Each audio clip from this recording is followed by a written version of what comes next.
The mahogany box felt heavier than it should have as I stood on Marcus's new porch, my arthritic fingers trembling slightly against the polished wood. 73 years on this earth had taught me many things, but nothing had prepared me for this moment, handing my son a housewarming gift after he'd nearly destroyed everything I'd spent 5 decades building. The doorbell echoed through what I knew was 3,200 square feet of pristine craftsman architecture. My life savings had helped pay for it, though not in the way a father dreams of helping his children. "Dad," Marcus swung open the door, his smile broad and seemingly genuine. "You made it. Come in, come in." I stepped across the threshold into the gleaming foyer, taking in the crystal chandelier, the marble floors, the sweeping staircase. 6 months ago, none of this existed. 6 months ago, I'd had $340,000 in my retirement account, the fruit of working double shifts at the plant, of skipping vacations, of saying no to myself 1,000 times so I could say yes to a comfortable retirement. 6 months ago, my son had asked to borrow $15,000 for a business opportunity.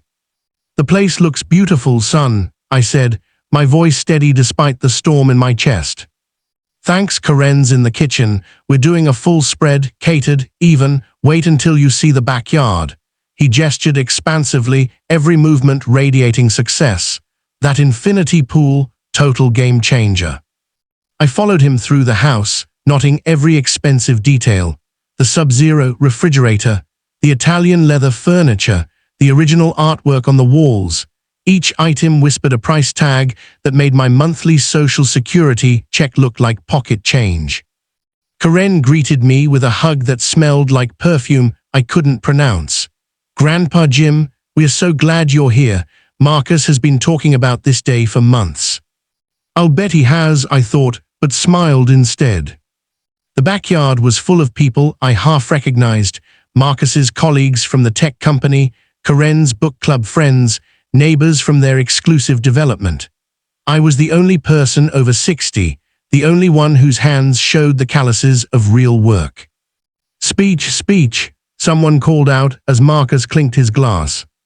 My son stood on the deck overlooking his kingdom, and I saw him the way I always had, that gap-toothed kid who'd collected fireflies in jars, who'd cried when his childhood dog died, who'd promised me he'd make something of himself. He had, just not the way I'd imagined. "I just want to thank everyone for coming," Marcus began. "This house, this life, it's everything Karen and I dreamed of. And Dad," he looked directly at me, "Dad, we couldn't have done this without you." The crowd murmured appreciatively. They didn't know. Of course they didn't know. It had started simply enough. Marcus had called last March, his voice tight with excitement. "Dad, I've got an opportunity. A buddy from college is launching a startup, AI-driven financial planning, ground floor investment. It's going to explode." "How much do you need?" I'd asked, because that's what fathers do. $15,000. "I know it's a lot, but I'll pay you back within the year, I promise. This thing is golden." I'd said yes. I'd transferred the money the next day, because I trusted him, because he was my son, because 50 years of watching him grow had earned him the benefit of my doubt. Then came the second call. "Dad, we need to double down. The beta testing is showing incredible results. If I invest another $20,000 now, I'll be looking at a 300% return by Christmas." Red flags waved in my mind, but I'd quieted them. Marcus had his MBA, he worked in finance, he knew things I didn't. The third call came in June. "Dad, there's been a complication. The startup needs bridge funding. If we don't invest now, we lose everything we've put in. I need $50,000. That's when I should have said no. That's when I should have asked harder questions. But the sunk cost fallacy is a powerful thing, and the thought of losing that initial investment made me reckless. By August, I'd loaned Marcus $127,000. By September, the startup had collapsed. No AI, no financial planning app, just a sophisticated scam that had taken money from dozens of investors, including my son. "I'm so sorry, Dad," he'd said over the phone, his voice breaking. "I'll make this right, I swear I will." But he hadn't made it right. Instead, he'd made excuses. The market was bad. His salary was stretched. Karen's student loans, the cost of living. Every time I'd asked about repayment, there was a new reason why it would have to wait. Then 2 months ago, I'd driven past this house and seen the sold sign with Marcus and Karen smiling from the realtor's photo. Now, as the party continued around me, I clutched the mahogany box tighter. After the speeches, after the tour, after most of the guests had filtered out into the autumn evening, Marcus found me sitting alone on the deck. "You've been quiet, Dad. Everything okay?" I looked at my son, this stranger wearing my child's face, and nodded.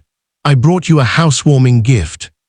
His eyes lit up. "You didn't have to do that." "Actually," I said, "I did." I handed him the box. He opened it carefully, his brow furrowing as he examined the contents, a stack of financial documents, bank statements, and loan applications. "What is this?" "That," I said quietly, "is a record of every penny you took from me. $127,000, broken down transaction by transaction. Also in there, you'll find a payment plan I've drawn up. $300 a month for the next 36 years. That's with 0% interest, because I'm your father, not a bank." Marcus's face went pale. "Dad, I told you." "You told me a lot of things, son. You told me you'd pay me back. You told me you were sorry, but you didn't tell me you were buying a house. You didn't tell me about the pool, the cars, the catered parties. This is different. This is our home, our future." And that was my future. For the first time, I let my anger show. That was my security, my comfort, the cushion I built so I wouldn't be a burden to you in my old age. The irony isn't lost on me, Marcus. He set the box down, his hands shaking. "What do you want me to say?" "I want you to sign the payment agreement at the bottom of that stack. It's a legal contract. I had a lawyer draw it up." "You're suing me, your own son." "I'm protecting myself, like I should have done from the beginning." I stood, my knees protesting. "Here's the thing about trust, Marcus. Once it's broken, you can't just apologize it back together. You have to rebuild it, brick by brick, payment by payment." Tears welled in his eyes. "I never meant." "I know you didn't, but intent doesn't pay my electric bill. Intent doesn't cover my medications. Intent is worthless without action." I walked to the door, pausing to take one last look at the house my money had helped buy. "You have until Monday to sign those papers and make your first payment. If I don't hear from you, my lawyer will be in touch. I love you, son. I always will. But I won't let you destroy me while you're building yourself up." Karen appeared in the hallway, concern etched on her face. "Jim, what's going on?" "Ask your husband," I said. "He'll explain it or he won't. Either way, the choice is his." I drove home slowly, my hands still shaking on the wheel. My apartment was small, the furniture old, the carpet worn, but it was paid for. And maybe, if Marcus did the right thing, I could afford to keep it that way. The next morning, I woke to a text message. "I'll sign, first payment tomorrow. I'm sorry doesn't cover it, but I'm sorry anyway. I'll do better, I'll be better." I stared at those words for a long time. Trust, once broken, takes years to rebuild. But maybe, just maybe, this was the first brick. I texted back, "That's a start."